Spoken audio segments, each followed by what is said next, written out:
ओम शांति। ओम शांति। ओम शांति। बाबा कह रहे हैं कि जैसा समय वैसी स्थिति बनाने के लिए समेटने की शक्ति आवश्यक है ना। देह अभिमान के संकल्प को समेटने का अभ्यास चाहिए। उस समय शरीर और शरीर के सर्व संपर्क की वस्तुओं को भी समेटना है। इसीलिए बाबा कहता है खूब विस्तार में नहीं जाना, हम इतना कम फैलाएं कि तुरंत समेट सकें। बस यही संकल्प हो कि अब अपने घर गया कि गया। शरीर का कोई भी संबंध व संपर्क किसी भी संकल्प का विस्तार नीचे न ला सके।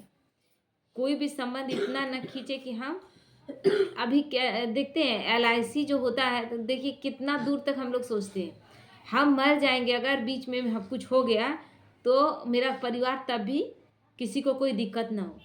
हम अपने मरने के बाद तक का सोचते हैं, जबकि हम मर जाएंगे फिर उसी घर में आएंगे क्या, कहाँ जाएंगे, कहाँ मेरा कोई संबंध ही नहीं, ना कुछ याद रहेगा, कहाँ दूसरे जन्म में आएंगे।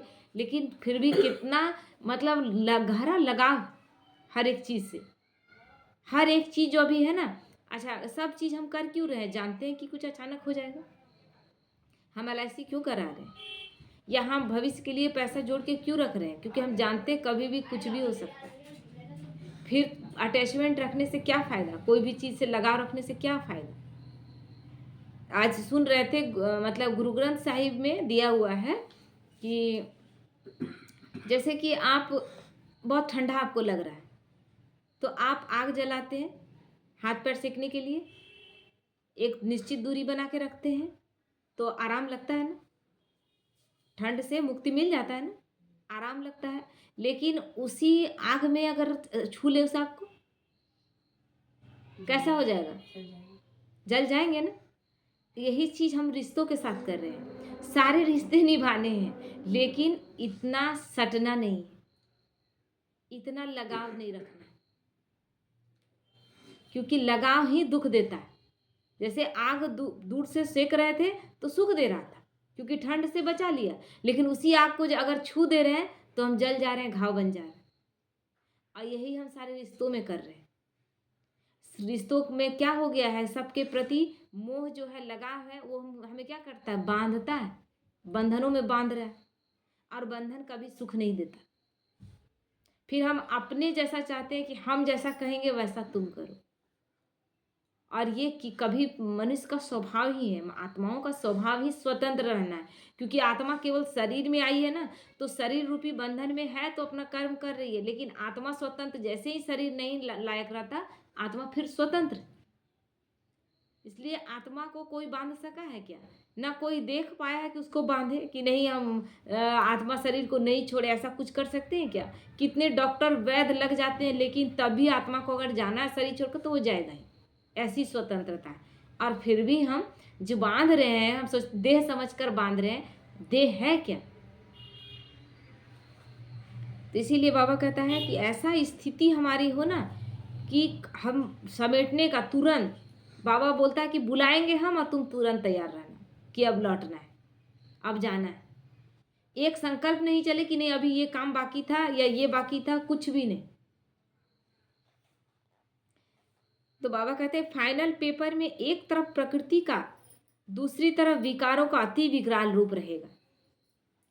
क्योंकि लास्ट टाइम का बाबा बता रहा है, ये लास्ट टाइम में प्रकृति सब चीज उग्र रूप में रहेगा। क्यों, क्योंकि हम जो देते जा रहे थे प्रकृति को, चाहे मनुष्य आत्माओं को, जो भी कर रहे थे या विकारों की अति, सब चीजों को क्या किए हम अति में ले गए। अब वो सब वापस लौटा रहा है। सब चीजें अपना कीमत लेंगी ना, वापस लौट आएंगी। तो बाबा कहते सब तरफ से विकारों का अति विकराल रूप, तीसरी तरफ तमोगुनी आत्माओं का वार रहेगा।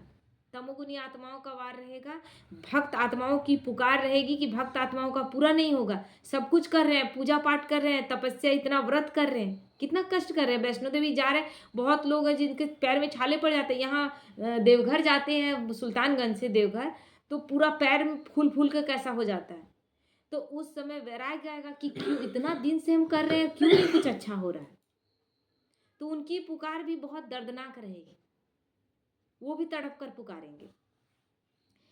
फिर आपका भक्त आत्माओं के पुकार और चौथी तरफ हमारे पुराने संस्कारों का वार, क्योंकि बाबा कहता है बाबा से योग लगा के और पुराने संस्कारों को समाप्त कर लो, जलाकर भस्म कर लो।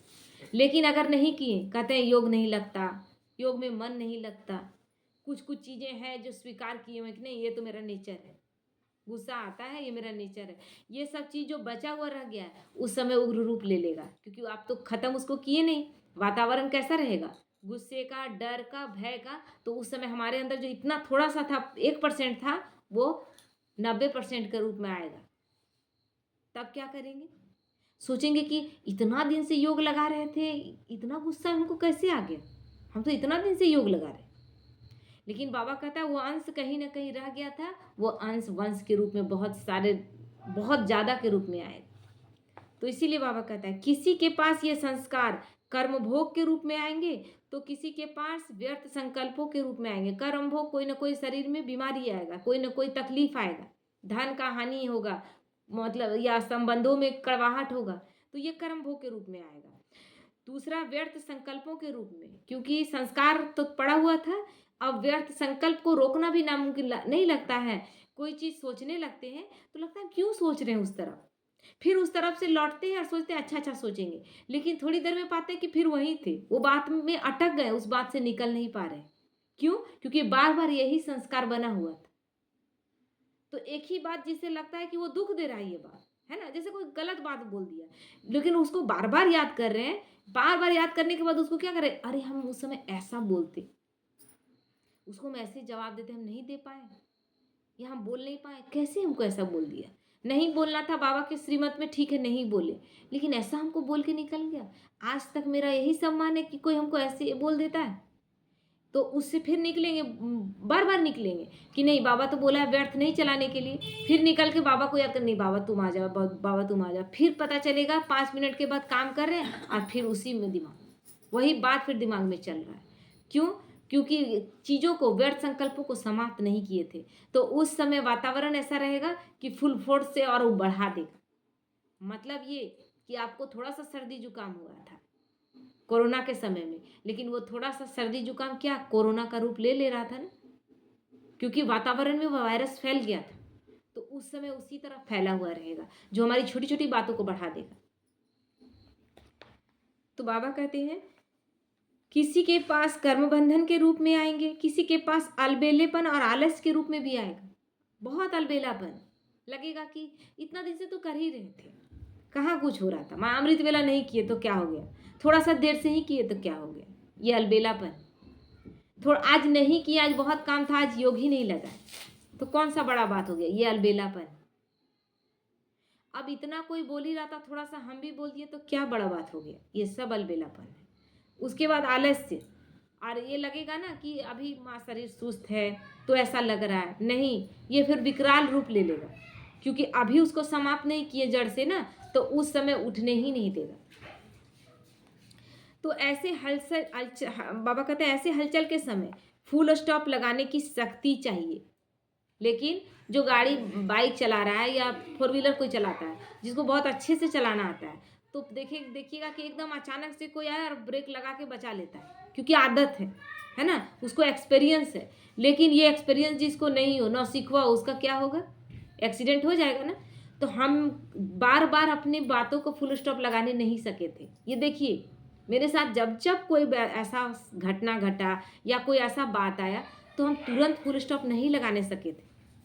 उस समय सब ध्यान में भी आएगा, बार बार नहीं फुल स्टॉप लगाने सके थे, बातें 2-3 दिन परेशान कर रही थी या 8 दिन तक परेशान की, तो उस समय आखिरी समय में जब ये सब होगा तो नहीं ब्रेक लगाने सकेंगे, और वही एक छोटा बात आपको फेल करा देगा, बहुत छोटा छोटा बात, बहुत माइनर सा बात आपको फेल करा देगा, क्योंकि आप उससे निकल ही नहीं पाएंगे।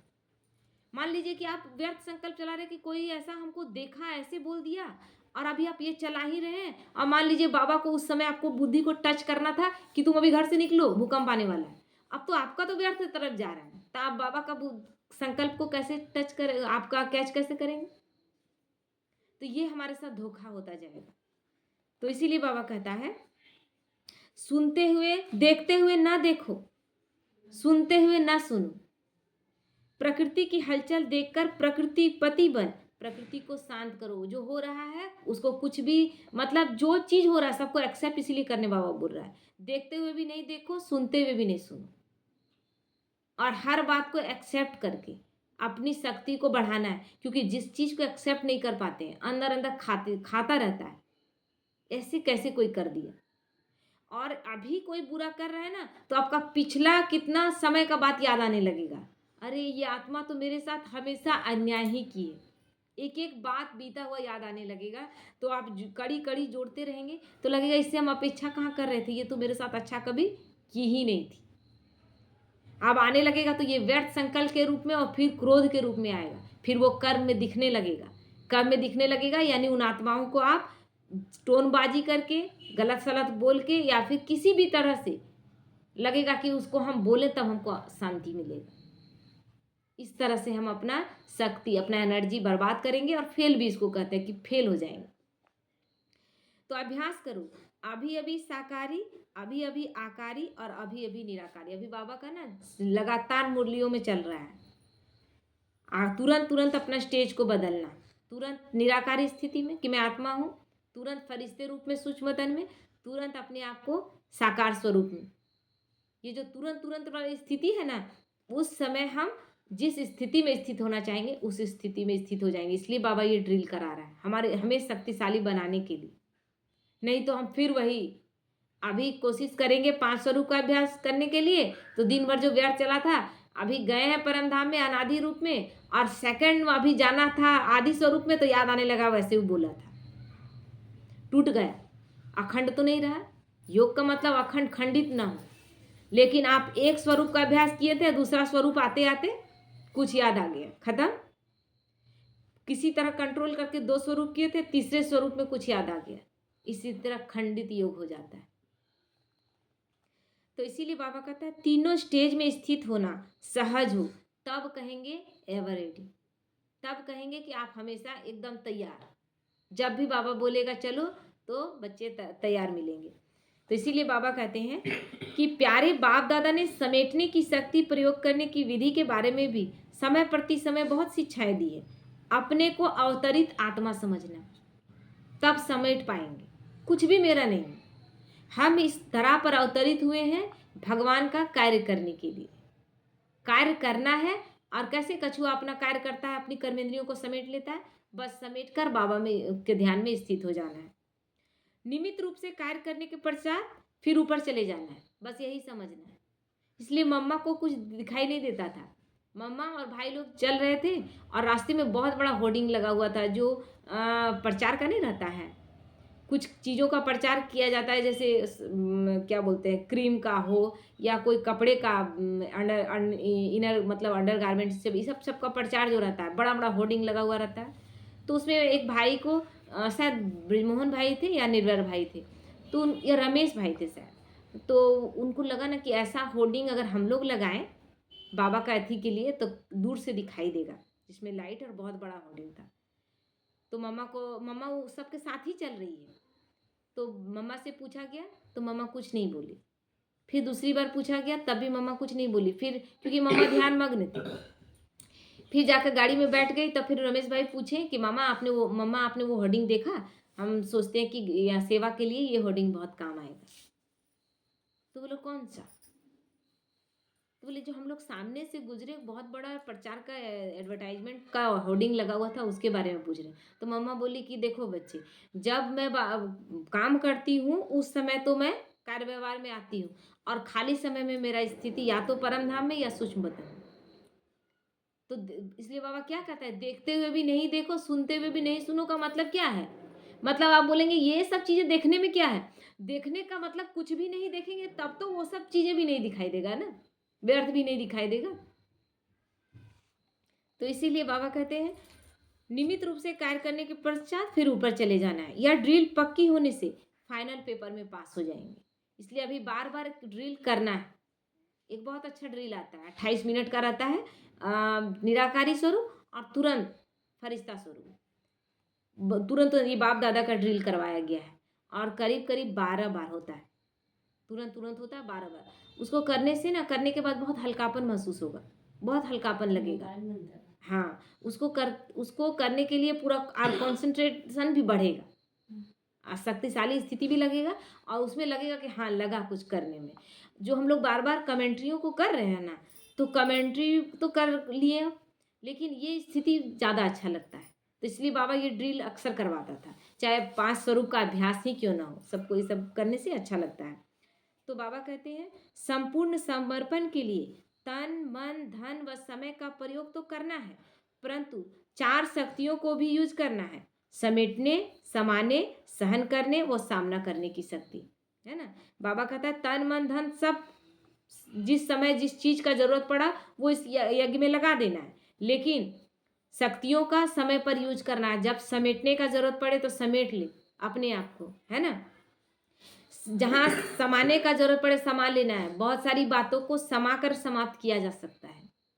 नहीं तो हम क्या करते हैं, छोटी सी बात को विस्तार में ले जाते हैं, जबकि विस्तार में बड़ी से बड़ी बात को छोटा किया जा सकता है। सहन करने का व सामना करने का हर तरह का शक्ति चाहिए।